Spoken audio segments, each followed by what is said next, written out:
Now I know you guys appreciate a really good, strange story when you hear one. Well, how would you like to hear a story about a teen solo hiker who was terrorized for days by unknown figures dressed in white? Or maybe a story about two cops who quit their job at a local theater because of unexplained encounters with an alleged demon. Well, if either of those pique your interest, those are just a few of the dark and mysterious stories you'll hear each week on the Mr. Ballin podcast. In each episode, Mr. Ballin shares real, haunting accounts, like the case of Haley Zaga, who disappeared from a hiking trail for 51 hours. When search and rescue workers finally found her and asked how she survived, she simply said a friend helped her. She described his friend as 4 years old, black hair and brown eyes. Now this quote-unquote friend was initially dismissed until they realized a girl had gone missing in that exact spot 23 years earlier. She was never found. Now here's the creepy part. She was 4 years old, had black hair, and brown eyes. Now not only is Mr. Ballin a great storyteller, but the topics he covers never fail to creep me out. Now Prime members, listen to the Amazon Music exclusive podcast, Mr. Ballin Podcast, Strange, Dark, and Mysterious Stories in the Amazon Music app. Download the app today.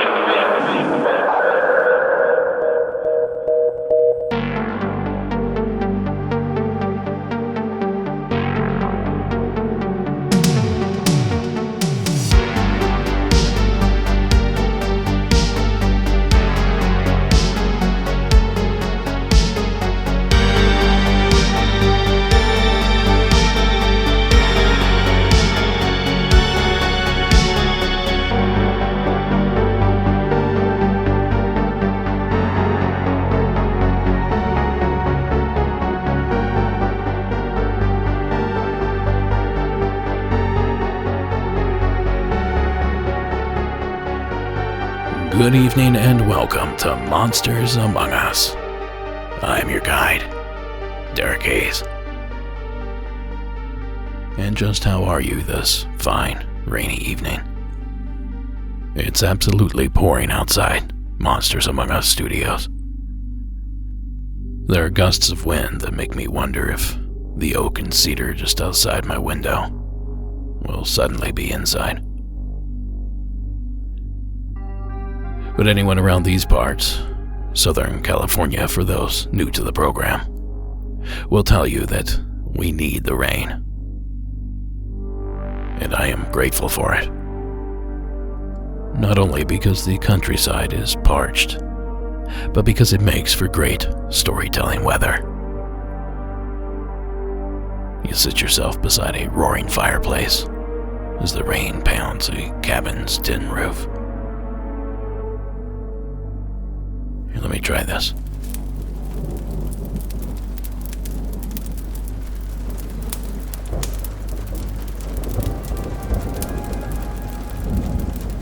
Oh yeah, that's much better. Now why don't you pour yourself another cup of whiskey, or a cup of coffee, or maybe chocolate milk, and drag your bones over to the hearth, and lend us your ears. Because William has a story for us from just down the road. Hi, my name is William. I've called you before.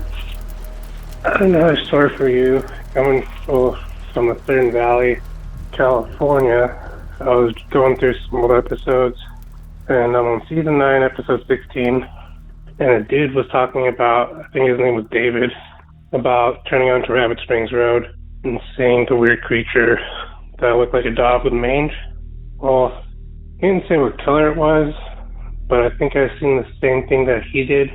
I was really young, probably about 10 or 11, and when you go to Apple Valley, California, it's kind of a long trip, so from Lucerne to Apple Valley, it's kind of like a day trip where you go out, you pick your stuff up, and then you come back. I went out there with my mom, and we're coming back. It's probably like 9:30 or 10 at night, and we're driving. We just gotten off of Rabbit Springs, and we're turning up the road to go towards our house. And the headlights were on, and this thing jumped across the road. It was more like hopping. We're in a van, and it was probably up to like the hood. And it hopped across the road super fast, but it was gray and kind of had a hunchback to it. So it was really just a blur because of how fast it went. But that kind of sounds like what he was describing, because it was like that. But yeah, I just thought I would let you know about that, because he said he wanted to hear if anybody else had any other experiences of that thing. I think I did. But yeah, thank you for the podcast, and have a good night. Thanks, William. He's, of course, speaking of the Lucerne Valley, a mere 20 miles from my home and studio, as the crow flies. In fact, if I climb the right hill around here, I can probably look down and see it. And boy, do I get excited when monsters show up at my doorstep.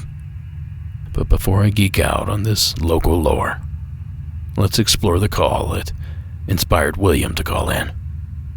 David's entry from Season 9, Episode 16. After all, if we do have two submissions about the same monster in the same place, we should do our due diligence and review them both. So again, here from Season 9, Episode 16, is David. Hello, my name is David. 6 or 7 years ago, I was living in Lucerne Valley when I was working in Hesperia, about an hour from there. I was commuting home one night. It was dark, just barely, maybe taking the back way to my house, so it cuts about 5 minutes off. I was coming up on an intersection, make the right-hand turn onto Rabbit Springs Road, and in the middle of the lane, there was a large creature.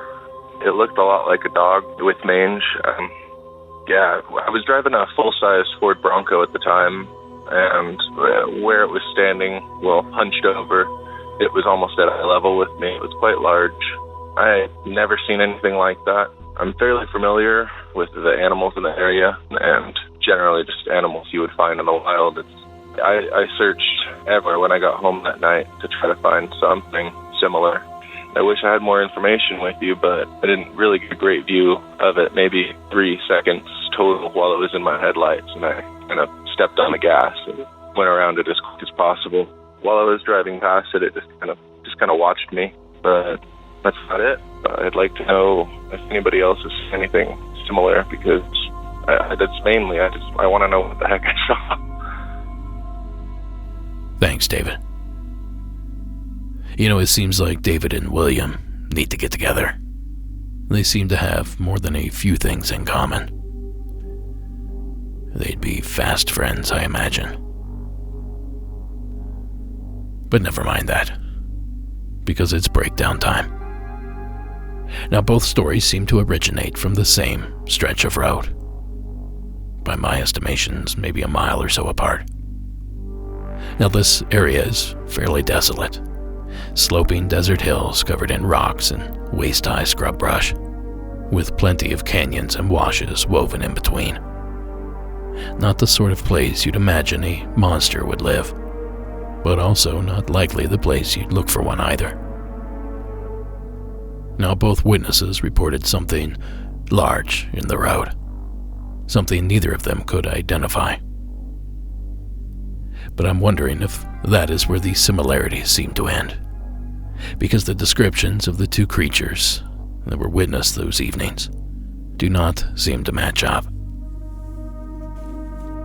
Now, honestly, I wish we had more detailed descriptions of what was witnessed, but I believe that William's creature was bipedal, and David's possibly on all fours, and William's being humanoid in shape, and David seemed to be more canine in nature. Now, this might all be thrown on its head when I tell you that this area already has a monster. And its description, well, it's not a match either. If you were to travel down Highway 247 as it winds through the Johnson Valley of Southern California, you might be forgiven if you thought it just another empty desert road. But if you were to drive this highway at night, you might have a completely different experience. For reports have come in going back 50 years or more by travelers and locals of a strange creature seen up on the highway, a creature they've dubbed the cement monster. Although no pictures of the creature exist, it's said to stand 8 feet tall, be covered with hair, monstrously muscled, with a face that looks like an early man or prehistoric caveman. Often seen up on the highway at night, it seemed to favor an area near an old abandoned cement factory, hence its name, the Cement Monster. Now that clip courtesy of a highly recommended YouTube series by M.L. Berman called Mojave Mysteries. Now I've linked to it in the show notes, so go watch the rest of the video on this mysterious creature. M.L. posits some interesting theories about a recent scientific discovery involving pre-human settlements here in the United States. Trust me, just go watch it. That leaves us with a third description, more man-like in appearance, not unlike the stereotypical caveman. So that leaves me with more questions than answers. The truth is, I simply don't know. But it is interesting to have 2 sightings and a legend all within half a dozen miles or so, but to have all 3 with different descriptions. Now could it be that the entity in question morphs in its appearance? A shapeshifter, a werewolf, or dare I say, skinwalker? Or is this some sort of misidentification of a known animal? I'll keep my ears open for new reports. Maybe I'll even drive over there one day. Now, although it's only 20 miles as the crow flies, it's well over a 3-hour round trip from here, thanks to narrow and winding mountain roads. You know, there's another option here if either of the 2 callers want to call back in and elaborate on their descriptions. I'd be happy to re-explore this case.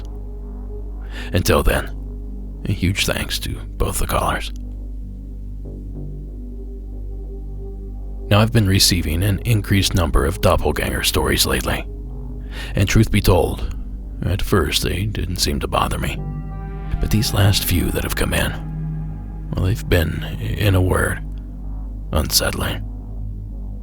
Including this heartstopper from Andrew in the state of Arizona. Hey Derek, my name is Andrew, and I'm calling from northern Arizona. Well, Sedona to be exact. Sedona is really kind of in the center of the state, but in Arizona we consider that northern Arizona. So this story takes place when I was 4 years old. I have a really incredible memory. I don't know why or how, but I remember simple and notable things from when I was 1, 2, 3, 4 years old, etc. I don't know why I remember that stuff, but I do. And so this is a story that took place when I was 4 years old. When I was little, growing up on the north side of Indianapolis, we lived in a townhome. The townhome was not wide. It was really narrow, but it was long. I was in the back of the townhome on the lower floor playing with my toys. My brother and sister were at school, and my dad was gone on a business trip. He was a traveling salesman. So my mom comes into the living room, which is at the very back of the lower floor of the townhome, and she says, "Andy, get your toys. We need to go. So you need to take your toys upstairs to your room." So I thought, okay, I can do that.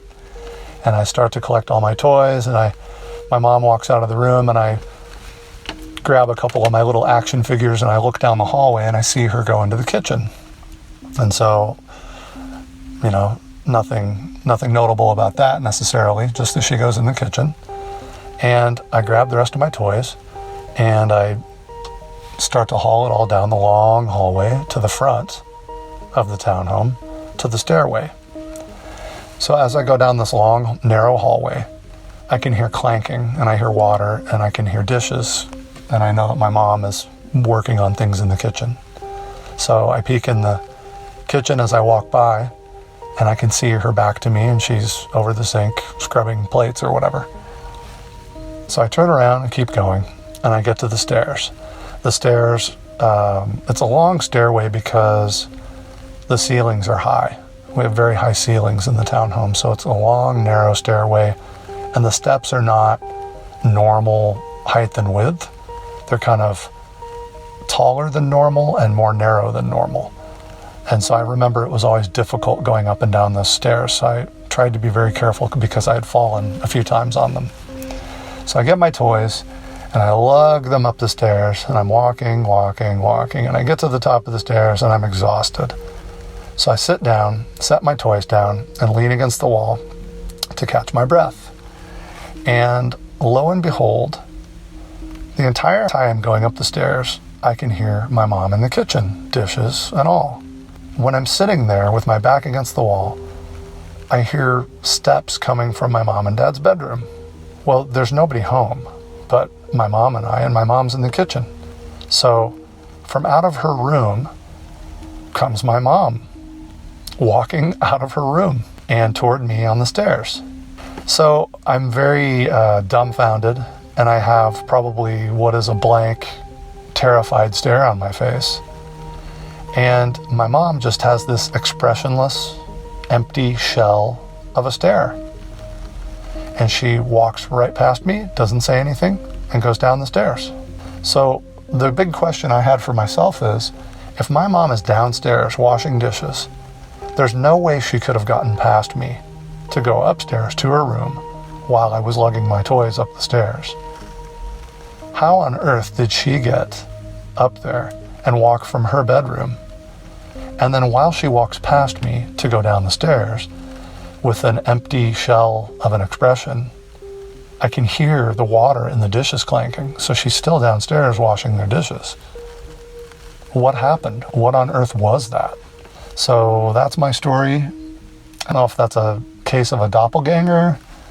I don't really know much about what that would be, but just a strange glitch in the matrix. So I hope you enjoy that story. Derek, I love the energy and the passion you put into the show. It's very much appreciated by everybody. In the review that I wrote on Apple iTunes, I said that I always feel like I get to pull a log up next to the fire and get to sit down and hear all of you tell your stories. And it's like, if we all got together for a barbecue sometime, I have a feeling we'd all be incredible friends and enjoy sharing these stories. But I really, really love this podcast. I've been binging it for a while, and I'm a Patreon subscriber, and I love it. It's changed my life. So thank you very much. And to all of you out there, call in with your stories. Make a recording, send it in. I want to hear it, and so do a lot of other people. So thank you. Take care. Well, I told you. Thank you, Andrew, and thanks for the support over at Patreon. And you know, folks, Andrew is right. If you have a story, we would love to hear it. Call our 24-hour hotline at 1-888-608-NIGHT. That's 1-888-608-6444. And as the late, great Robert Stack used to say, if you wish, you need not leave your name. Now next up, some sort of possession or body infestation or hostile takeover. Whatever it is, here's Katie from Virginia to tell us about it. Hey Derek, it's Katie again from Virginia. Well, I have another story for the listeners and for you. It actually happened about an hour away from my house. There's a tunnel that is an hour away from me in Lexington, and a lot of people in Virginia on this Virginia Ghost Encounters fan page on Facebook have heard of it because I posted my story. This probably happened last year around like October 12th, October 13th. Me and my boyfriend at the time and our friend and her daughter and our other friend ended up going to a graveyard. And then they had a smart idea to go to this tunnel. And when we got there, my boyfriend and our friend went down there. And after that, me, her daughter, and our other friend, we stayed at my boyfriend's Jeep. And we were just standing there, and as they were walking down there, like, their voices and everything were muffled. And they were barely not even, like, 300 feet away from us. And it sounds crazy, but it was weird. But anyways, there's been a bunch of stories and stuff, like, on YouTube about it and everything. My point is that when I went over there to the tunnel, my friend had a freak out next to my boyfriend. My boyfriend started rubbing his neck and everything. I actually have photos that I did email you, but I don't know if you got them, though, that look like scratch marks all around his neck. Now, he has trim nails, and they were kind of separated apart from each other, so there's no way in hell that it was my friend doing it to him. But people have said that it looks like noose markings around his neck, because there's stories about a plantation that used to be behind the tunnel, and there was a hanging tree there. So I don't know if it's like a recreation of something demonic or whatever. Long story short, we ended up driving home, and I kind of blacked out into the morning, and my boyfriend came up to me, and he's like, "Do you know what you did last night?" And I said, "No." And he's like, "Well, when we were on our way home, you told me that you wanted to effing kill me, that you were just so angry and so frustrated. So I stopped in front of the Methodist church and forced you to get out of the car and touch it. And as soon as we got home, we were fine. Like, you were totally fine." Now, till this day, like, I just moved into a new house not too long ago, and I have had so many weird experiences. In my old apartment, my boyfriend's dog at the time and my dog used to see shadow figures and everything. It was just nuts, like freaking nuts. And it was just crazy because we have staged that apartment and the house I'm living in now. And it's just insane to the point that you see something and you don't want to believe it, but I had so much negative energy, and I felt so like, you know, after he left me and stuff because personal business, you know, he did leave me, but like after that, like I just felt like there was a lot more negativity in the house. Now, the house that we live in now, that I live in now, I found a Bible downstairs, and, you know, I've opened it and stuff like that, but I closed it, and it remains downstairs. I don't go near it. I don't go near the basement or anything. Well, basically what happened was a couple weeks ago, I've been living in this house by myself for probably close to 2 months now, and I started hearing somebody with keys outside the house walking outside my house. So I thought it was my neighbor, because my neighbor works late shift at the local paper mill near our house. But anyways, I thought it was my neighbor, but the sound was coming from outside, and I had an AC vent, air conditioner in my window. So there was a little crack where you could hear the outside, but there's just like a little hole there that you could hear stuff. And I swear to you, Derek, it sounded like they were walking around my house trying to get in my house. Now, I got up, looked around. At that time, I was talking to somebody, and they told me on the phone, they're like, "You need to call the police. Like, this is serious." And I'm like, no, like, it's fine. And they knew about, like, you know, my whole paranormal experiences and stuff like that. And they're like, "No, you need to stage your house again." And this is probably the third time that I did it at that time. And the next night, my dog kept waking up the next couple of nights, growling in the kitchen. And I saw a form of a shadow figure standing in my kitchen. Now, I don't know if it's negative or not in my house, like right now, because I'm sitting on my couch and everything. I don't really feel any negativity. But I'm telling you, when I go down in the basement, it just feels dense, very clouded, and just very, like, I can't really explain it to you. On behalf of my neighbor, though, my neighbor says that a long time ago, there's a back house to their house, and it was used as slave quarters back in the day. So I don't know if the energy that I took from the tunnel affected, the energy that he has from next door, because literally we live like a house next to a house. So there's like probably 8.5, 10 feet between our houses because our yards are connected to each other. But I just wanted to send this story in because I really believe that I was possessed by something.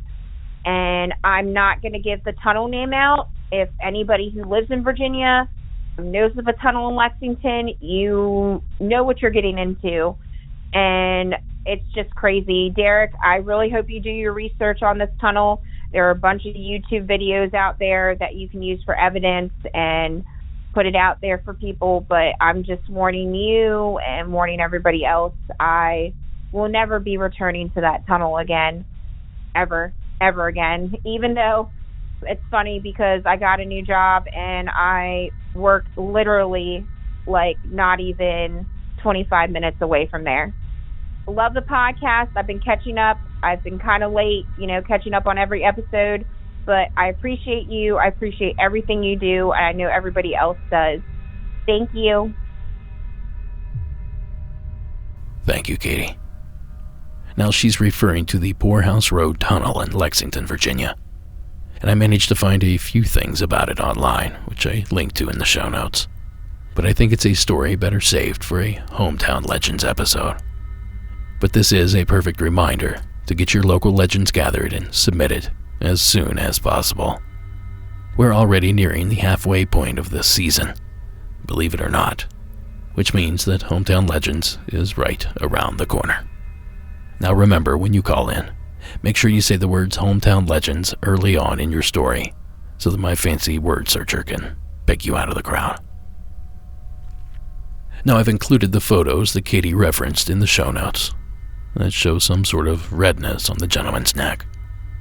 That mixed with Katie's odd behavior. And I tell ya, I can't wait to hear more about this place. So thank you again, Katie, for calling in.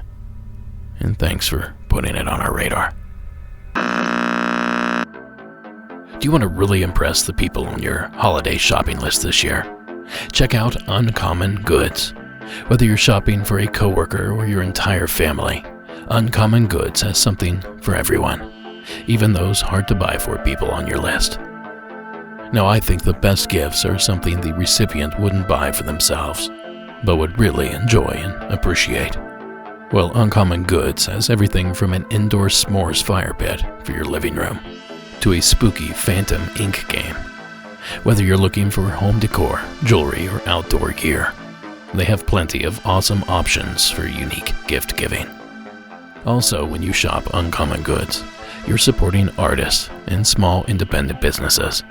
Many of the items are handmade in small batches, so shop early. And with every purchase made at Uncommon Goods, they give back $1 to a nonprofit partner of your choice.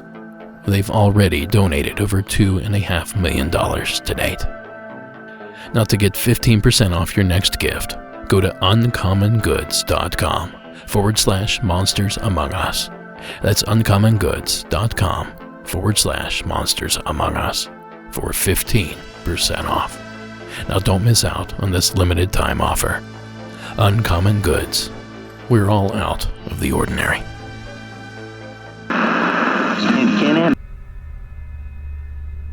Now, here's one I've been itching to play for you guys. Ireland from Minnesota. Welcome to the show. Hi, Eric. My name is Ireland. I am from southern Minnesota. I kind of debated whether or not to call this in because it's not necessarily scary. It's just kind of strange. Like I said, I live in southern Minnesota, and I was driving home from work.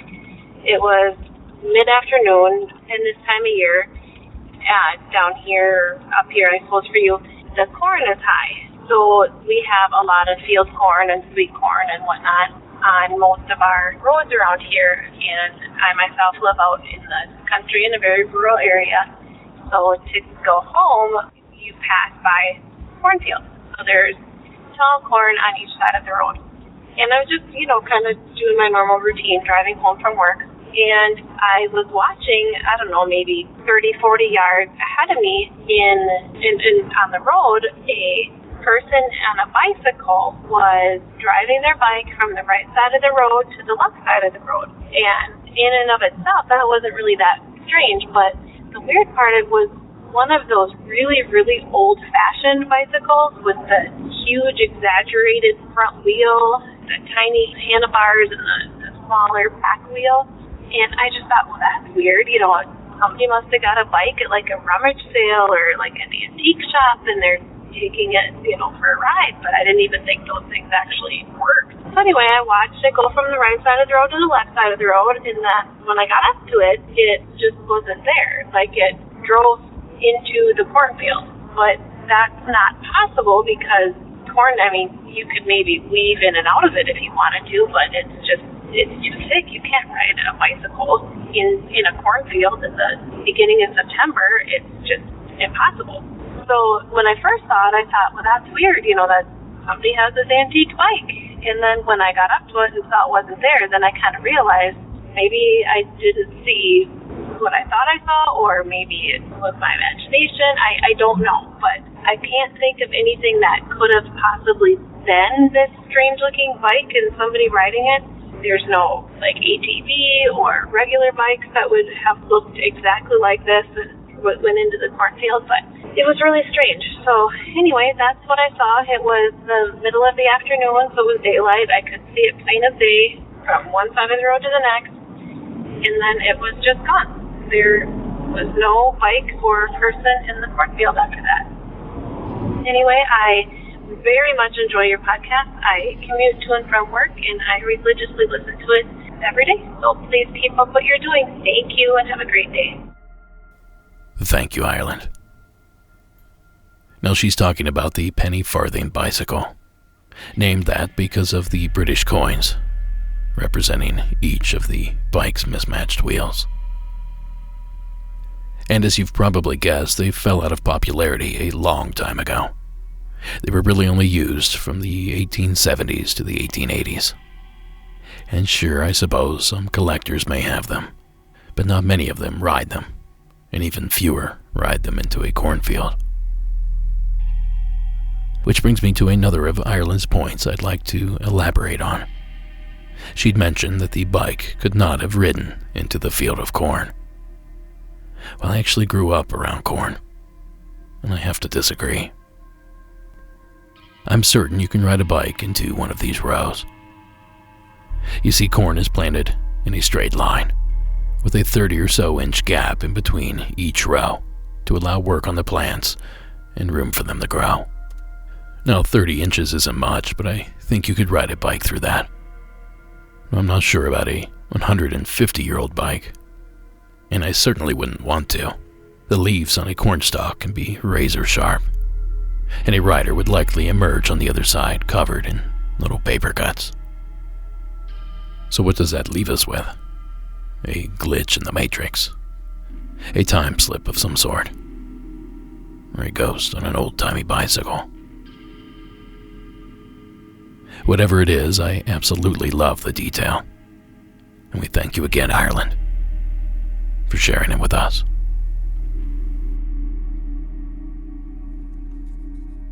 Now, folks, the store is stocked to the brim, ready for the holiday season. So if you have a loved one that also listens to the show, we're your one-stop shop this gift-giving season. And here's the best part. All proceeds go directly to help the show grow and expand. Well, except for a small percentage from the posters. Some of those proceeds goes to the Navajo Water Project, a nonprofit aiming to bring running water to those in need, beginning with our friends over at the Navajo Nation. So visit monstersamonguspodcast.com/shop or just tap that shop tab, and that'll get you there. Now, like I said, everything is stocked, the shipping is fast. So what is it you're waiting for? Now, this next entry takes us to Texas. Israel, take it away. Hey, Derek, this is Israel from West Texas, and I'm calling about it's not necessarily a hometown legend, but more of a neighborhood legend. Out of nowhere, I just barely remember this, and it still creeps me out to this day. What had happened was I want to say, 8 years old, and my older cousin was with me. She was about 12, and so we were at my grandma's house. We were just being kids, and it was night. Ooh, it gives me chills still. So the way my grandma's house is laid out is the park is like a little hill. I don't know if that makes sense, but yeah, that's where you park. And me and her, we were on there, and I can't remember exactly what we were doing, but we were there, and we were facing the street. And then that's when I noticed this weird shadow on the street. What made me catch its attention, it was dark. You could see it at night. Like, I don't know if that makes sense. I'm sorry, but like it was pitch black, and you were able to see it even while it was dark. So that's what was creepy about it. And then when I told my cousin, hey, do you see that? And as soon as she looked at it, it ran away. But the way it ran away, it was like the way a rocking horse moves. So that still gives me the creeps. I haven't heard anyone call about that, so I thought I'd just call about that. And about the neighborhood legend, so my grandpa had told me that before they bought that house, the previous owner was a devil worshiper. So I don't know if that could have any effect to what I saw or what, but yeah, I just wanted to call this in. Thank you for the show. Bye. Thank you, sir. You know, this is very reminiscent of William and David's entries from the beginning of the show. The odd shape and strange method of movement specifically stand out to me. And I don't know if we can categorize this as some sort of out-of-place animal, or maybe a cryptid, or if it's something else altogether, like a shadow entity or some sort of spirit. But I can say that we thank you, Israel, for sharing whatever it was with us. Now, I think we can sneak in one more call before the ad break. Let's pick this one from Hunter, here in California. Hey, Derek and fellow monsters. My name is Hunter. I'm from Southern California. And 2019 was a big year of UFOs. I and a friend saw a UFO and actually took a video of it. I could send that in later, but for now I'll just describe what happened. So the first one was at Huntington State Beach on November 3rd, 2019. The video says at 6:43 p.m. So in the video, you'll see a fireball in the sky, and pretty much we're facing the pier towards the beach, and we're in front of these bathrooms, and my friend, I'm with two friends, two guy friends, and one of their girlfriends, and we're all having a beer in front of the bathrooms on the left side of the pier. So one of my friends spots the fireball in the sky that's moving towards the left, and we all look up and we see it, and we're all getting eerie about it because, like, we've seen it. I'm 21. I've lived long enough to think I know what I think aircraft look like, and to know that all of us are saying, like, that is not an aircraft. Like, that looks abnormal. You know what I mean? So pretty much there's a plane flying. So it's flying to the left, fireball, and it's about a plane. In the video, it turns out there's actually more than one plane, but the plane's moving towards the right, and they kind of intercept, and you just have to see the video because the jet, like, the way it's just moving, man, it's hard to describe it, and it's dark, so it's hard to see, but the planes are blinking, and the fireball's moving, and I'm zooming in and out, and it's hard to tell, like, exactly how fast it's going, and you know what I mean? But pretty much, so it's still moving towards the left, and the planes or the jets or whatever that are blinking fly over it. You can keep going to the right, and the thing's still going to the left. And I take a video about 30 seconds to a minute, and I take down my video, and I just wish I just kept filming, because, like, not even 30 seconds after I stopped filming, I put my phone down, the fireball is just floating towards the left, right? And then all of a sudden, Star Wars light speed skyrocket into the space, and it's gone in an instant. And we all flipped out. We were all flipping out. And what was crazy about that was that a bunch of military personnel, after about 10 minutes after it took off, I've never seen so many aircraft in the sky before. I was taking count, and I lost count of how many planes I would see in the sky, how much aircraft. And then not only that, there was helicopters. There was 2 helicopters flying over where the fireball was towards the fireball in the sky, around the ocean. It's hard to describe, but pretty much it was just rotating a light, like a searchlight, and it looked like it was trying to replicate what we saw, like it was trying to cover it up. It was just very, very eerie, you know what I mean? And then not only that, the last thing about that story is that after those helicopters, a few minutes after, I've never seen in my entire life, a swarm of jets, like a squad of jets coming from Camp Pendleton, flying from the south up north towards the coast. And yeah, I've never seen squads of jets flying at night. Obviously, they were there for what we saw. It was obvious, you know what I mean? I have the video. I should figure out how to send that to you. And I have a second story about a UFO that happened in December, about a month after. Happened to a friend in San Clemente. I don't know why. I think I said earlier that I'm from San Clemente. This story happened in Huntington Beach. Yeah, in front of the pier. Thank you for letting me tell the story. Bye. There is a lot to unpack here. But first off, thank you, Hunter. Now, the area that he's referring to, Huntington Beach, is an hour or so south of Los Angeles, right on the Pacific coast. And like LA, it too has its fair share of UFO sightings, especially out over the water.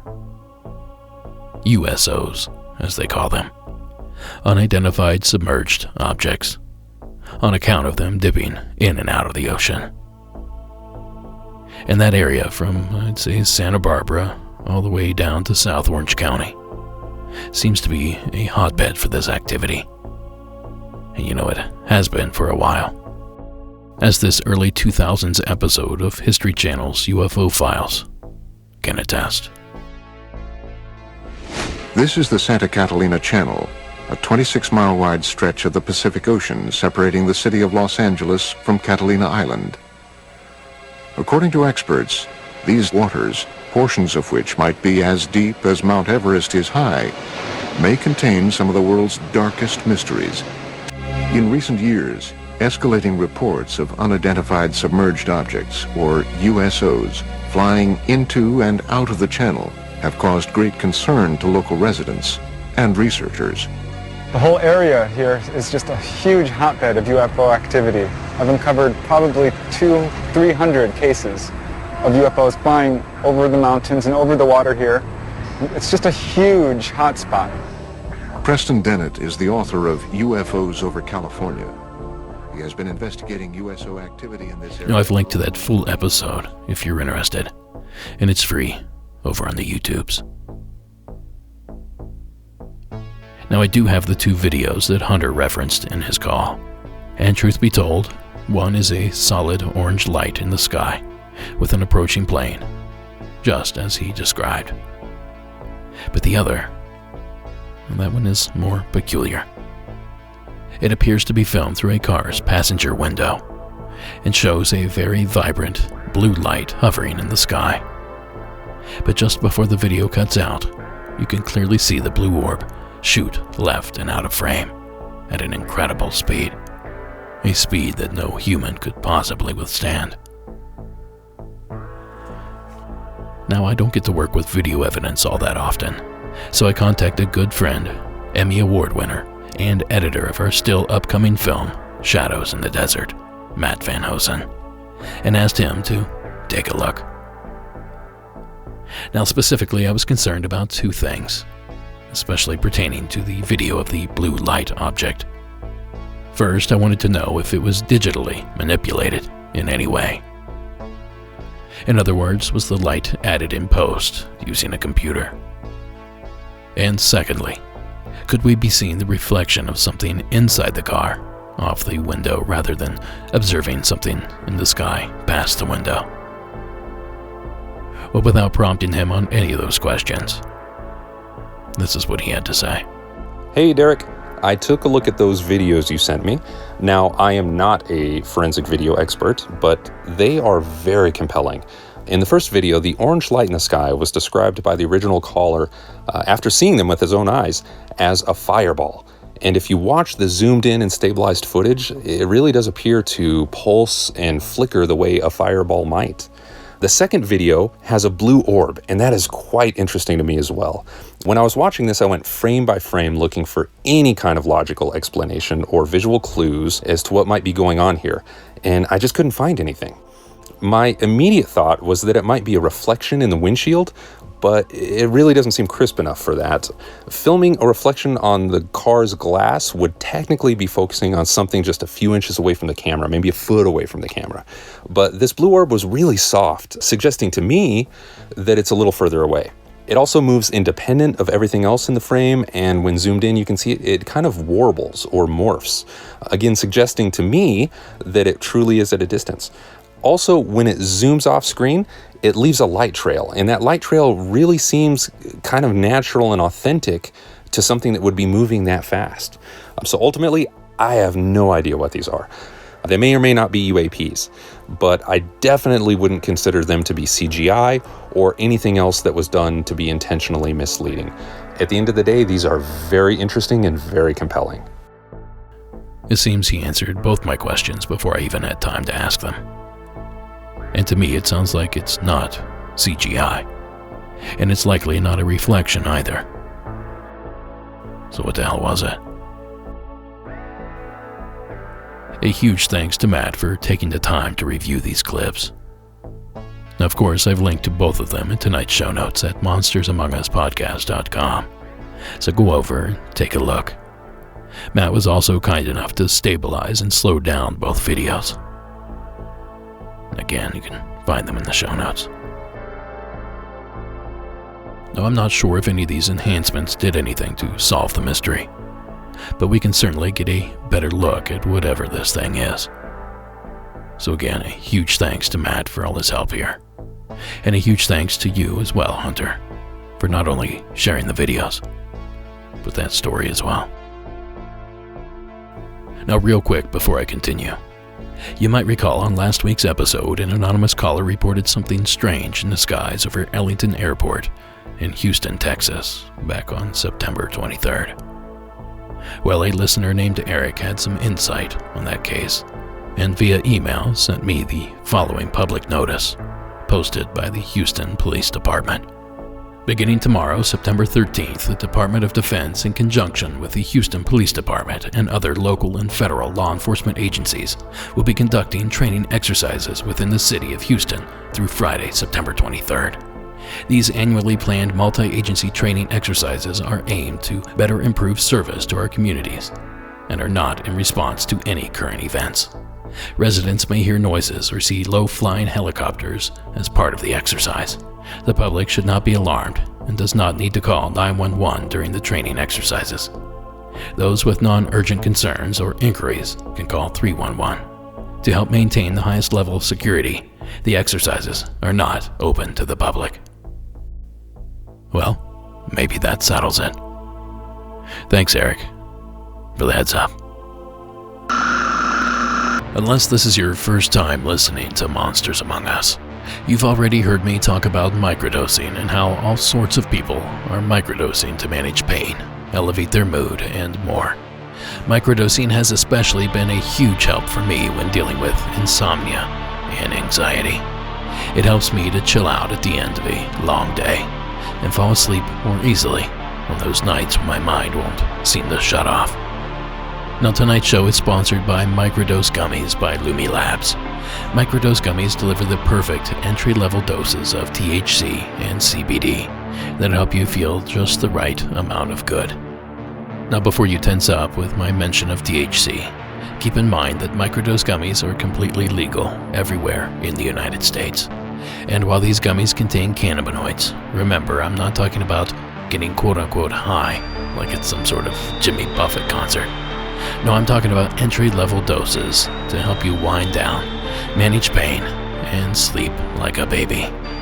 Now, Microdose is available nationwide. To learn more about microdosing THC, go to microdose.com and use code Monsters Among Us to get free shipping and 30% off your first order. Links can be found in the show notes, but again, that's microdose.com and code Monsters Among Us. Now, as always, supporting our sponsors supports the show, so thank you for listening, and back to the nightmare fuel. Eat.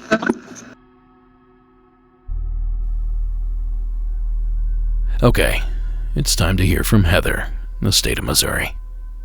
Heather, the mic is yours. Let's hear what you got. Hi, Derek. My name is Heather. I'm calling from Missouri. A lot of things have happened at the school in the town that I live in. I live in a teeny tiny town called Risco. I'm a high school teacher there, and several of the other teachers and students have had things happen. One of the things that happened to me was I go up to school a lot on the weekends just to grade and get lesson plans ready, and one of my sons is in college, and he went with me to work on a paper, and we had to use a side door because it was on the weekend, and my classroom is one way and the office was another way. I need to go to the office, so I told him just to go ahead and walk down to my room because I thought it was unlocked. So I went to the office and laid something on the secretary's desk, turned around, had this eerie feeling, which I get an eerie feeling up there anyways when it's after hours and it's dark. It's just a really old school. And started walking back towards my room. This whole building is just a very small building shaped like an L. I started walking back towards my room to make that turn, and I heard someone whisper my name 3 times. And I turned around, it kind of startled me. And I said, "Yeah," real loud. And I was like, "Man, did I really hear that?" So I walked down to my room and asked my son, just said, "Did you hear me?" He said, "Yeah, I heard you." And I was like, "Man, I just heard somebody whisper my name." So anyways, I don't go in the office a lot anymore by myself. One of the things that happened there was a secretary, when I was in junior high, this is where I went to school, this is where I've grown up and everything, and I'm 44 now, but she died at school of a massive heart attack when I was in junior high, so she knew me very well. I was friends with her granddaughter, I'd been to her house, so I don't know if there's some link there, I don't know. And then the other weird thing that's happened to my family is my other son, who's still in high school, he goes up to the gym. And this gym is really, really old. It's older than the high school. I think that the actual gymnasium part was built in the 40s, and then the lobby was added on in the 60s, and it's got that mid-century architecture. But it's a really cool old gym. It kind of puts you in mind of Hoosiers. If you Google it, you can probably see it online. But anyways, he would go up there by himself because he would use my key, like early in the morning, and he would shoot basketball or he'd lift weights, whatever. Well, he was out on the court shooting, and he heard somebody yell his name from the locker room. And he told me, he said, "Mom, I knew nobody was there," but he said, "Somebody said my name." I said, "Well, what did you do?" And he said he went in the locker room to look to make sure. He said, because it kind of sounded like one of his coaches. And he said, nobody was in there. I said, "Well, what'd you do then?" He said, "I just went back and started shooting." But that would freak me out. I would have left. Another high school teacher said she's actually seen, like, ghost kids when she's up there alone. I've never seen anything like that. I really hope I don't. And then I've had other teachers tell me other things too, like hearing footsteps, bells ringing that don't even work anymore. Just a lot of weird things at this school that happen. Had like little kids talk to other things that aren't there and say that they saw somebody. But anyways, I wanted to call this in. Listen to the show all the time. Big fan. Thanks a lot. Bye. Thank you, Heather. You know what I always say? Places like churches, theaters, prisons, hospitals, where people gather in mass only for the space to later sit vacant. Well, those places tend to harbor some sort of energy after the fact. And in my opinion, schools are certainly no different. Now, I'm not surprised in the slightest, Heather, but I am excited that you chose to share your story with us. So thank you again for calling in. Well, we've already had one awesome UFO encounter, so let's see if Angela's out of Arizona can continue the trend. Hello, Derek. My name is Angela. I grew up in Duncan, Arizona. I now reside in Phoenix. I've had lots of strange experiences happen to me through my life. I've seen lots of things. Today I'm calling you to let you know about one thing I saw when I was still living in Duncan about 15 years ago. My son was outside. It was in the evening time, and I could hear a low, strong but low humming, and felt a very slight vibration. And my son come running in the house and goes, Mom, come outside. You have to see this. So I went outside, and up in the sky, there was a lot of red lights. There was one in the middle that was bigger than the other ones, and I'm going to say probably about 20, 25 smaller red lights all around it. And they're just hanging there in the sky. And so we're standing there watching these lights, and then my mom and my stepdad pull in the yard, and right as they pull in the yard, all the lights just scatter in all different directions. I don't know for sure what it was. I don't think it could have been anything, that the Army made, because these things were they were gone. They were gone very fast out of view. So that's one of my stories, and most of my stories are very short. Thank you. Bye. Thank you, Angela. It's funny, we talked about a low humming or buzzing sound on last week's episode, if I can recall correctly, though that call ended with a possible alien abduction. So maybe you're lucky your family pulled into the driveway when they did, Angela, because maybe those lights were sizing you both up. No, I suppose we'll never know, but at the very least, we have the story. So thanks again, Angela, for taking the time to call it in. And that, my friends, brings us near the end of tonight's broadcast. But not before we hear from Lois in the Sunshine State of Florida. Hi, my name is Lois. I actually live in a little town just south of St. Augustine, Florida, which everyone knows is the oldest city, and there's a lot of Native American history as well. Hi, Monster family. This is actually my second time calling. The first time my call got interrupted, I was attempting to tell you a story about an old Indian gentleman that my grandmother used to tell me stories about when I was younger, but it got cut off, and one of the podcasts you did, season 2, episode 13, started playing on my radio about the Wendigo, and I took that as a sign that I was telling the wrong story. So, again, my name is Lois, and I'm from St. Augustine, Florida, and there is a road that connects where I live, a little town called Hastings, and St. Augustine. It's called 204. I work the midnight shift, and I normally head to work around 2 a.m., and this one particular night I was heading to work. I had 8 hours of sleep. I'm a very logical person. I am a vet tech by trade, so I know all of my animals, especially here where I live. And I came upon this animal that I cannot explain. It actually happened about 2 or 3 months ago, so it'd probably be like the end of October 2021, beginning of November 2021, somewhere around in there. And again, I know my animals. I grew up in these woods. I've been here my whole life. We normally have deers that come up and down the side of the road out here, and I count them all on my way to work every single day. But this one particular time, there stood something that looked like a deer but wasn't quite a deer. It was a lot taller than the rest of the herd, and I mean, it was pushing probably 8 foot. My logical mind went, oh, it's just a buck up on his hind legs.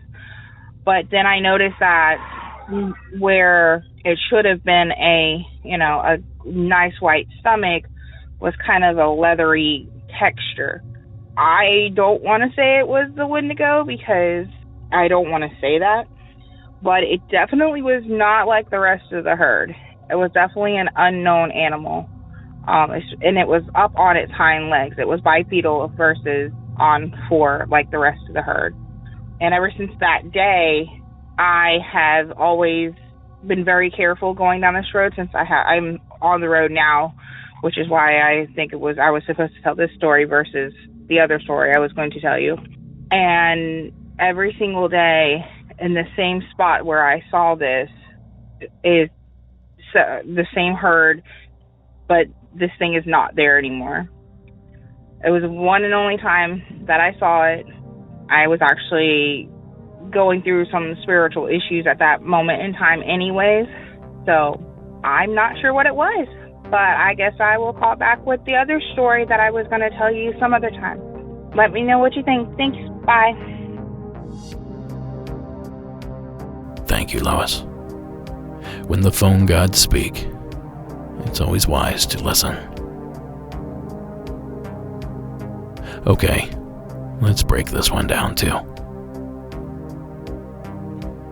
Deer are a very common animal in most places here in the United States, at least of one species or another. And in Florida, it's likely the white-tailed deer variety is the variety one would encounter. But despite the species, no deer should look or behave the way the one Lois saw did. Right? But would you still think that if you knew that there was something medically wrong with it? Well, tonight, a disease in deer that's spreading across the country has earned quite a frightening nickname. It's called the zombie deer disease. Now, so far, no cases have been reported here in Indiana, but according to the CDC, it's already been found in 24 other states. Now, the deadly illness is actually called chronic wasting disease.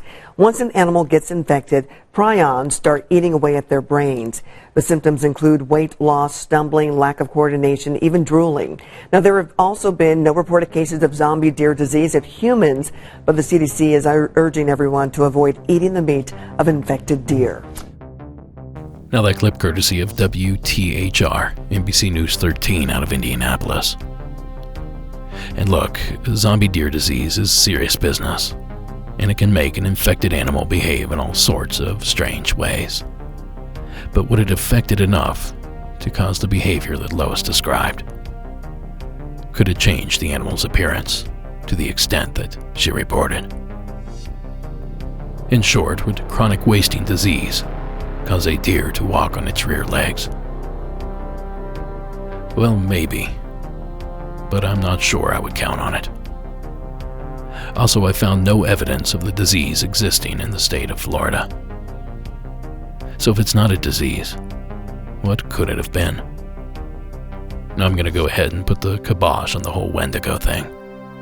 The antlered image we see today is a very recent addition to the Wendigo legend, one added by a film crew, no less. So I'm confident in saying that it's not the Wendigo. But that leaves us with a relatively unknown phenomena from the nearby Appalachian mountain range. A phenomena known as not deer. They look like deer, but be warned, they're the furthest thing from the peaceful herbivores you're used to. They're called simply not deer. These creatures might look like deformed or mutated deer. They might seem to be deer, but behave aggressively, intelligently, or even malevolently. Some might even appear to be something else wearing the skin of a deer to disguise itself. What it truly is, we may never know, but what we do know is they're terrifying. Now that clip courtesy of Darkness Prevails on YouTube. And they go on to tell 4 purportedly true not deer encounter stories. So if your interest is piqued, the link is where you think it is. It's in the show notes. Now from what I gather, the not deer is an old Appalachian legend that seems to have a modern resurgence thanks to the app TikTok. And if I'm honest, I don't know how much I actually buy into the whole not deer concept. Because deer are a plentiful animal, which means there's a lot of them roaming around, which means they have better odds for some sort of genetic mutation or freak injury or disease that alters the behavior and appearance of 1 or 2 of them here or there. Maybe a front leg injury that causes a specific animal to walk on its rear legs. Maybe those front legs were injured in a vehicle strike, an impact that left road rash or torn flesh on the animal's underside, causing the zombie-like appearance. Or maybe the not deer are real, going about their mysterious ways, incognito among the herd. A wolf in sheep's clothing, if you will. Now, regardless of what you believe, we thank you, Lois, for sharing the story. Because that's going to do it for this episode.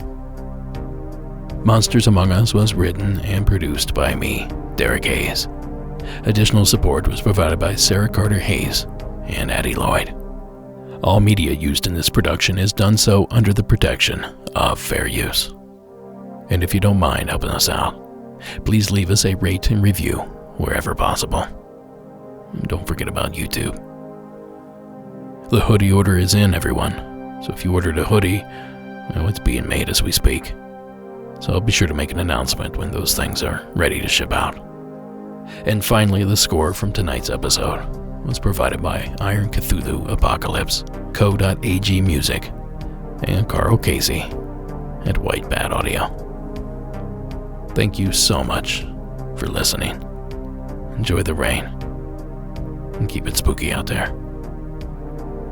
I'll talk to you next week.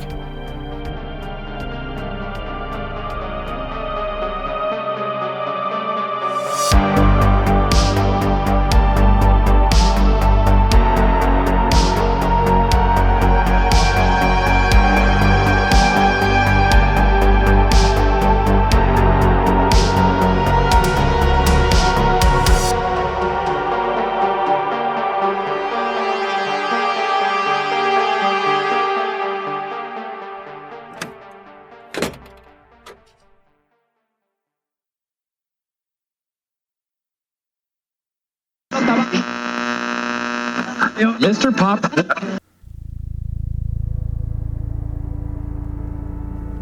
Now, tonight's secret entry comes to us from my state of California.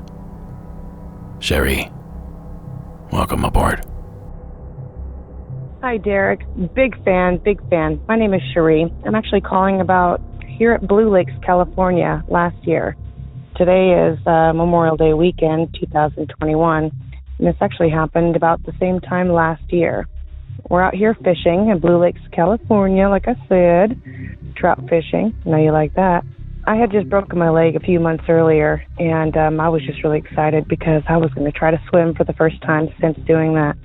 I had this weird feeling. I just didn't feel quite right. In Blue Lakes, you know, it does have, there's a story that there's no known bottom to the main lake because it's naturally spring-fed.